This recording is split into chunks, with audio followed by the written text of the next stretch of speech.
আজকে কিছু সুখ দুঃখ আপনাদের সাথে শেয়ার করবো, এই জন্য আসছি, বুঝছেন নি, বড় একটা ভিডিও নিয়ে।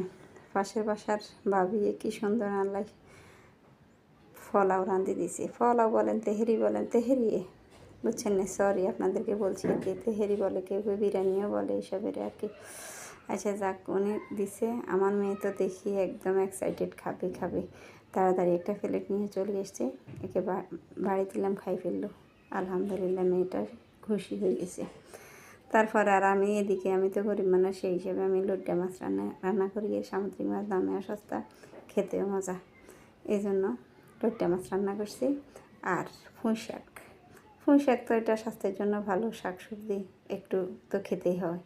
বাচ্চাদেরকে অভ্যাস করলে খুবই ভালো, কিন্তু আমার বাচ্চারা তো আল্লাহ মাফ করুক, খাওয়ার নাম গন্ধও নাই। তারপরেও রান্না করি। আর লইট্টা মাছটা দেখি এমন কালারটা এত সুন্দর হয়েছে, এত সুন্দর, এত ভালো লাগছে, বুঝছেন না। আবার একটু ভিডিও করে আপনাদেরকে দেখাইলাম আর কি। আর এদিকে জামাই, মহব্বতের জামাই নিয়ে আসছে, মহব্বতের কাঁঠাল, বুঝছেন নি। যদি আমার এটা পছন্দ, আর আমারে বলছে ছুরি দিয়ে কাটতে, আমি ওইটা নিয়ে এত ধৈর্য কি আমার আসেনি। তেল মালিশ করে আমি হাত দিয়ে দিই, ছলাই লইয়ে, দেখতে যদিও বিশ্রী লাগে, তারপরেও লইছি, কাটছি, উদ্ধার হয়েছি। তাকে কয়েকটা কোষ খুলে দিছি, সে তৃপ্তি ফুরায় খাইছি।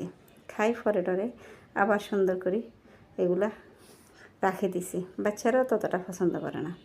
আর এদিকে আমার বোনও এসছে, ওরে হাসপাতালে নিতে হবে। হাসপাতালে রুগী গেলেও গেছে, কিন্তু এই দৃশ্যটা আমার ভালো লাগছে।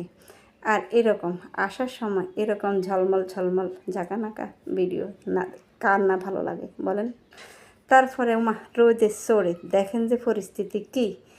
কুকুর একটা পানিতে নামি গোসল তো করছে, এখন পানিগুলো খার, তাও একটু ভালো লাগলে দেখাইলাম। তারপরে রুগীর জন্য পথ্য হিসেবে আমি ড্রাগন ফল কাটিয়ে দিছি, খাইলো শান্তি।